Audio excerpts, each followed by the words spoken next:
Surgery இப்போ நான் தமிழ்ல சொல்லிடுறேன். இந்த ஆபரேஷன் வந்து எங்க பண்ணிருக்குன்னா சிபி ஆங்கிள், அதாவது செரிபெல்லோ பாண்டைன் ஆங்கிள் அப்படிங்கிற இடத்துல பண்ணிருக்கு. அந்த இடத்துல பண்ற சர்ஜரி வந்து is not an unusual operation. சிம்ஸ்ல வந்து ஆக்சுவலா பாத்தீங்கன்னா in this part of the world அந்த சிபி ஆங்கிள் அதிகபட்ச சர்ஜரி பண்றது அநேகமா அதுல வந்து சிம்ஸும் ஒன்னா இருக்கும். ஏன்னா அவ்வளவு சர்ஜரி அந்த சிபி ஆங்கிள் நாங்க பண்றோம். ஏன்னா சிபி ஆங்கிள் வந்து டியூமர்ஸ் வருது, இப்ப காட்டினாங்க இல்லையா எம்விடி, இந்த ப்ராப்ளம்ஸ் வருது, இன்னும் நிறைய ப்ராப்ளம்ஸ் வருது அந்த சிபி ஆங்கிள். அதனால நாங்க ரெகுலரா சிபி ஆங்கிள்ங்கிற ஏரியாவை போய் நாங்க ஆப்ரேட் பண்ணிட்டே தான் இருக்கோம். அதுல இந்த எம்விடி பண்றதுமே அன்யூஷுவல் கிடையாது. பட் ஸ்டில் இந்த கேஸ் எதனால ஸ்பெஷல் அப்படின்னா அதை நாங்க எப்படி பண்ணணும், அதை எப்படி பண்ணி எப்படி நல்ல ரிசல்ட் கொடுத்தோம் அப்படிங்கிறதுக்காக தான் இது ஸ்பெஷல் ஆகுது. அதை பத்தி நான் கொஞ்சம் சொல்றேன். ஃபர்ஸ்ட் ஆஃப் ஆல் இந்த ஆபரேஷன் எதுக்காக பண்ணோம், நீங்க வீடியோ பார்த்திருப்பீங்க. ஆபரேஷனுக்கு முன்னாடி மிஸ்டர் சஜித் எப்படி இருந்தாரு, அவருக்கு எப்படி அந்த லெஃப்ட் சைட் ஃபேஸ் துடிச்சுக்கிட்டே இருந்தது, ஆபரேஷனுக்கு அப்புறம் அது எப்படி போயிருச்சு அப்படிங்கிறத பாத்தீங்க. அது ஏன் துடிக்குது அப்படின்னா நம்மளுக்கு தமிழ்ல வந்து ஒரே ஒரு வார்த்தை தான் இருக்கு, நரம்பு அப்படின்னு இருக்கு. ஆனா இங்கிலீஷ்ல வந்து 2 வார்த்தைகள் இருக்கு. ரத்த குழாய்க்கு வந்து நாங்க பிளட் வெசல்னு சொல்லுவோம், நரம்புக்கு வந்து நர்வ்னு சொல்லுவோம். ரெண்டும் வெவ்வேறு, புரியுதுங்களா? ரத்த நாளம்னு சொல்லுவோம், இதுக்கு வந்து நர்வ்னு சொல்லுவோம். இப்ப வந்து அது ரெண்டும், அந்த முகத்துக்கு வர நர்வும் அதுக்கு பக்கத்துல இருக்க ரத்த குழாயும் ஒண்ணு மேல ஒண்ணு இடிச்சுக்கிறதுனால துடிக்கிறதுனால அது வருது. அது என்ன ஆகுதுன்னா நரம்புக்கு வந்து ஒரு இன்சுலேஷன் இருக்கும். அந்த இன்சுலேஷனை வந்து இந்த ரத்த குழாய் துடிச்சு துடிச்சு துடிச்சு அந்த இன்சுலேஷனை எடுத்துருக்கு, அதனால வருது. சோ இதை கரெக்டா கண்டுபிடிச்சு அந்த ரத்த குழாயை விலக்கி ரெண்டுக்கும் நடுவில் ஒரு இன்சுலேஷன் டெஃப்லான் மெஷ் வச்சுட்டோம்னா நம்மளுக்கு வந்து அந்த துடிப்பு குறைஞ்சிரும். அந்த ரத்த குழாய் மேல இருந்த அந்த நரம்பு மேல இருந்த ரத்த குழாய் துடிப்பை பூரா எடுத்தாச்சா, நம்மளுக்கு தெரியாம ஏதாவது ஃப்ரண்ட்ல ஒரு ரத்த குழாய் துடிச்சிட்டு இருக்கா அப்படிங்கிறத கண்டுபிடிச்சு ஃபுல்லா ரிலீஸ் பண்ணியாச்சு, இன்சுலேஷன் ஃபுல்லா கொடுத்தாச்சு அப்படின்னு சொல்றதுக்காக ஒண்ணு.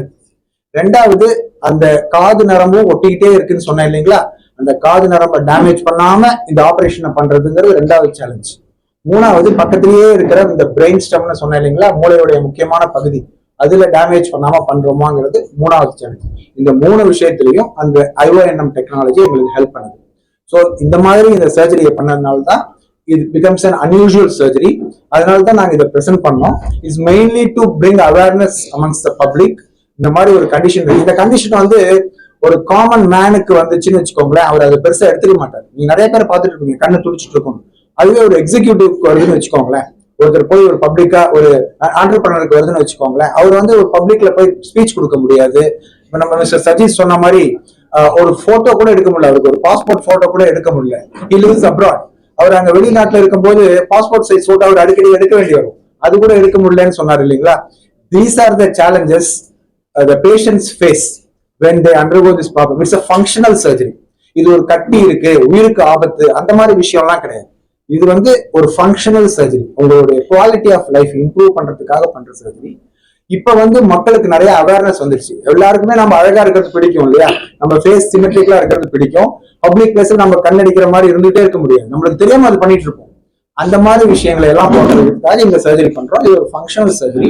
இது நல்லபடியா பண்ணது, அதுக்கான அவேர்னஸ் கிரியேட் பண்றது, அதெல்லாம் உங்ககிட்ட சொல்றதுக்காக தான் இந்த பிரஸ் மீட் கூட்டிருக்கோம். தேங்க்யூ. கமிங் டவுன் ஆர் என்னோட சீக் வந்து இந்த மாதிரி இருப்பேன். கரெக்டா ஒரு போட்டோ இருக்கிறது ரொம்ப சேலஞ்சிங் ஆயிடுச்சு.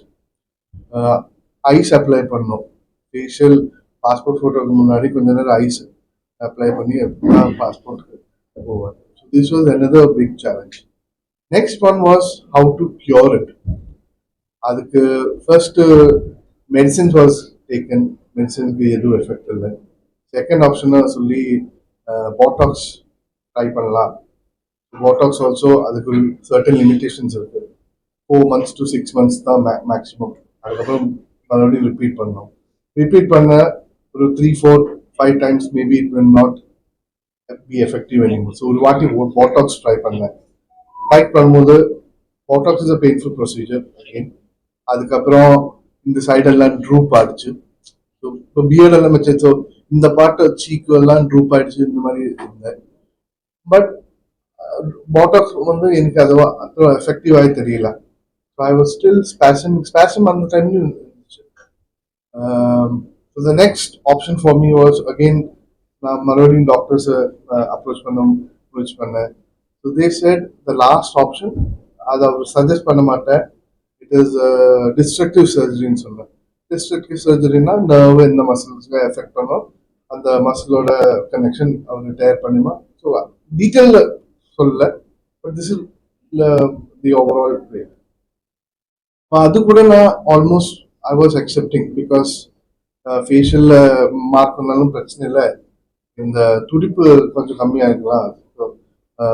By the end of the evening வரும்போது ஐ டோன்ட், எனக்கு வந்து மறுபடியும் ஐஸு அல்ல இப்போ இந்த மாதிரி மசாஜ் பண்ணி இதெல்லாம் மதிய ஆயிடுச்சு. So even that option we was thinking. அதுக்கு தான் before going for that option நம்ம நினச்சேன், why don't we come to Chennai, Shankar Nethralaya, and the Mari, we'll go to the main specialist and do one more checkup to confirm if this is the only option. So, and the Marita, we decided to come to Chennai. First, Shankar Nethralaya, they told specifically to refer to SIMS. So they suggested me, I was suggested in the Mari to MRI scan. So after getting the scan, அவர் வந்து neuro consultant போய் பார்க்க சொன்னார். So neuro surgeon பார்க்க சொன்னார். they referred me to SIMS.